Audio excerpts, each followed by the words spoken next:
नमस्कार बच्चों, स्वागत है आप सभी के आपके अपने YouTube चैनल पे। ओके, तो चलिए बच्चों, आज हम लोग जो आपके एनसीईआरटी बुक का है ना सॉल्यूशन चैप्टर विलेन चैप्टर पढ़ रहे थे, उसी का इन टेक्स्ट क्वेश्चन है जो पाठ्यनिहित प्रश्न दिए हुए हैं। प्रश्न नंबर है क्वेश्चन 2.8। ओके, क्या आप इसको हल कर सकते हैं? कमेंट्स में जरूर बताइएगा।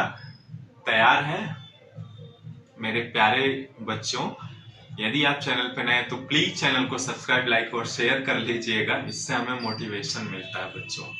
ठीक है, हमें भी सपोर्ट करिए। यदि कुछ सीखने को मिलता है आपको तो सब्सक्राइब, लाइक और शेयर करिए, और शेयर उन बच्चों को करिए जो पढ़ना चाहते हैं। ओके, चलिए हल करते हैं और समझते हैं। देखिए, कह रहा है 350 केल्विन पर टेम्परेचर कितना दिया है इन्होंने? 350 केल्विन। ठीक है, शुद्ध द्रव ए व बी के वाष्प दाब क्रमशः 450 एवं 750 mmHg है। यदि कुल वाष्प दाब 600 mmHg हो तो द्रव मिश्रण का संगठन ज्ञात कीजिए। द्रव मिश्रण का संगठन ज्ञात करना है बच्चों। यानी इसका मतलब ये हुआ, देखिए यदि कोई विलयन है, मान लिया हमने ये विलयन है, इसमें दो द्रव मिले हुए हैं ए व बी। क्लियर है बच्चों? ए व बी मिले हुए हैं, तो कह रहा है इस द्रव मिश्रण के यानी जो विलयन तैयार हो रहा है ना बच्चों, उसका संगठन ज्ञात कीजिए। साथ ही वेपर फेज में यानी वाष्प प्रावस्था में भी संगठन को ज्ञात करना है बच्चों। यानी YA YB का मान निकालना है। सबसे पहले तो हमें क्या देखना है, जैसे देखिए ये ए व बी है, तो इनका यदि वाष्प दाब मान लेते हैं PA है और इसका वाष्प दाब PB है बच्चों, तो राउल्ट के नियम से क्या कहते हैं, जो P टोटल होता है बच्चों क्या होता है? PA प्लस PB होता है। ये तो हम जानते हैं, या इसे ही दूसरे शब्दों में कह सकते हैं, यदि अब उसका कितना अंश मिला हुआ है, ये तो मोल अंश से ही डिफाइंड होगा ना, तो P टोटल बराबर होता है PA not XA plus PB not XB। ये फार्मूला होता है जनरली। ठीक है, अब यहां पर ये PA नॉट और PB नॉट क्या है? शुद्ध अवस्था में वाष्प दाब है बच्चों। शुद्ध अवस्था में यानी प्योर स्टेट में कितना दिया हुआ है? हमें दिया है गिवन दैट, देखिएगा ध्यान से, गिवन दैट क्या है? PA नॉट बराबर दे दिया है 450 mmHg, और क्या दिया हुआ है? PB नॉट भी दिया हुआ है बच्चों।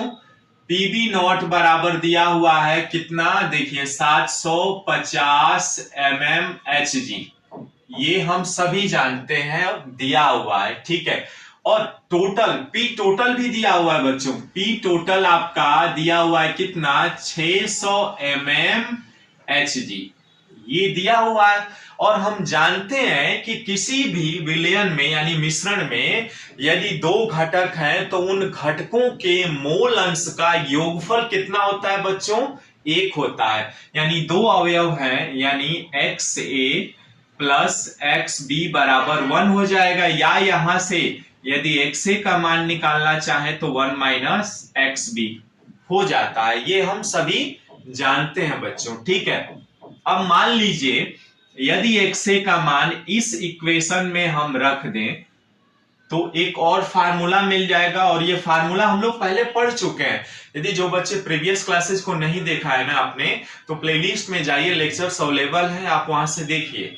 उसको देखने के बाद ये सारी चीजें क्लियर हो जाती हैं। अब XA बराबर यहां पे रख देता हूं मैं, तो यहां पे P टोटल बराबर आ जाएगा PA नॉट, XA का मान कितना है? 1 minus XB plus PB not XB, या P टोटल बराबर PA नॉट का मल्टीप्लाई कराएंगे, PA not minus PA not XB plus PB not XB।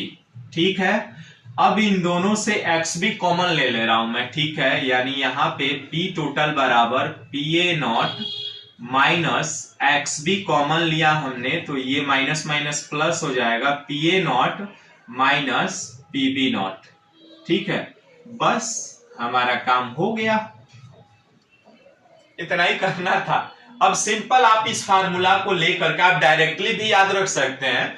आप इस फार्मूला को, चूंकि हमें समझाना था आप लोगों को, इसलिए हमने शुरू से लेकर चला। अब इस फार्मूला में आप जो मान दिया हुआ है ना, पुट कर दीजिए, सारी चीजें अपने आप फाइंड आउट हो जाएंगे। ठीक है, चलिए रखते हैं। इसलिए पी टोटल बराबर हमारे पास है p a not minus x b, p a not minus p b not. ठीक है, अब पी टोटल बराबर दिया हुआ है 600, पी ए नॉट बराबर 450 minus x b, p a not का मान कितना है 450 माइनस पी बी नॉट का है 750। बस मल्टीप्लाई करा दीजिए, ये 450 माइनस एक्स बी, ये आ जाएगा, घटाएंगे तो आपका कितना हो जाएगा -300 आ जाएगा। 750 में से 450 घटाएंगे तो 350 आ जाएगा। माइनस इसलिए लगा क्योंकि ये 750 का चिन्ह भी माइनस है। माइनस से माइनस प्लस करा दीजिए, तो ये 600 माइनस 450, इसको इधर ले लिया हमने, ये प्लस हो जाएगा, यानी एक्स बी 300 है ना, ये हुआ। घटाएंगे यानी 300, या इसको 300 एक्स बी बराबर घटा लीजिए तो कितना, 10 में से 0, और यहाँ पे 9 में से 5 जाएगा, यहाँ पे देखिए 0 में से 0 जाएगा 0, ठीक है, और यहाँ 10 में से 5 जाएगा 5, यहाँ 5 में से 4 जाएगा 1, 150 एकम 150, 150 दूना 300, यानी एक्स बी बराबर 1/2 यानी 0.5। यही तो संगठन बोला था हमसे कि इस द्रव में उपस्थित जो मिश्रण होगा ना बच्चों, उसका संगठन ज्ञात कर लीजिए। तो XB का तो संगठन आपने निकाल लिया, अब रहा बात XA का, तो XA का इस फार्मूला से आप निकाल सकते हैं ना। आइए निकालते हैं। देखिए, अब जैसे ही यहां पर आप निकालेंगे XA बराबर हमारे पास है 1 माइनस XB, तो 1 माइनस XB का मान कितना है बच्चों 0.5, यानी XA का मान भी कितना आ गया 0.5। ये संगठन जो निकालना था हमने निकाल लिया। ठीक है, अब देखिए बच्चों, अब क्या बोल रहा है कि साथ ही वेपर फेज में संगठन भी निकालना है हमको, है ना। तो संगठन निकालने के लिए हमें PA व PB का मान चाहिए, है ना। तो हम क्या कर सकते हैं, यहां पर PA बराबर PA नॉट XA, ये इस फार्मूला से निकाल सकते हैं। PA का मान कितना है, PA नॉट का मान कितना है बच्चों, PA नॉट ये है 450 गुणे XA का मान कितना है 0.5। ये मल्टीप्लाई कराएंगे तो कितना आएगा बच्चों बताइए। PA का मान आप करेंगे तो ये आएगा आपका 225, कितना आएगा 225, मल्टीप्लाई कर लीजिएगा। ठीक है, PB का भी इस फार्मूला से निकाल सकते हैं, PB नॉट XB से निकालेंगे तो PB नॉट का मान कितना है, देखिए ये रहा 750 गुणे XB का मान भी 0.5 है, ये आएगा आपका 0. PB का मान कितना आएगा 375। ठीक है, अब यहां तक। अब चूंकि वाष्प प्रावस्था में संगठन भी निकालना है बच्चों, तो संगठन जैसे ही आप निकालेंगे तो संगठन को हमने मान लिया Y, यानी YA बराबर आ जाएगा आपका PA बाई P टोटल।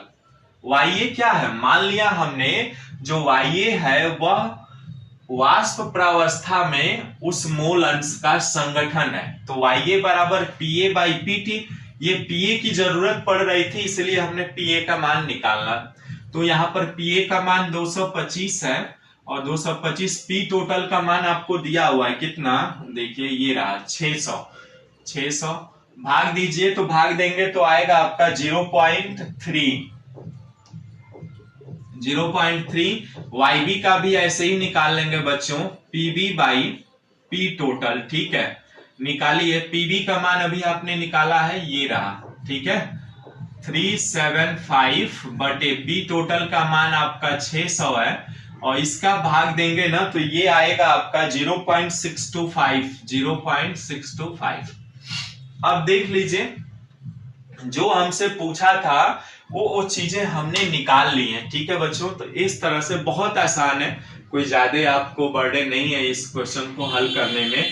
बस आपको क्या है जरूरत है, आपको फार्मूला पता होना चाहिए, तो आसानी से आप हल कर पाएंगे। ठीक है, तो हमने दोनों चीजें निकाला, वाष्प प्रावस्था का संगठन भी निकाल लिया और आपका द्रव मिश्रण का संगठन भी निकाल लिया, एक्स ए और एक्स बी। ठीक है, स्क्रीनशॉट ले लीजिए, लेना है तो फिर आगे बढ़ते हैं। ठीक है, अब ले लिया होगा आपने स्क्रीनशॉट। तो प्यारे बच्चों, मिलते हैं फिर नेक्स्ट वीडियो में एक नए कॉन्सेप्ट के साथ। तब तक बाय बाय, सी यू, नमस्कार।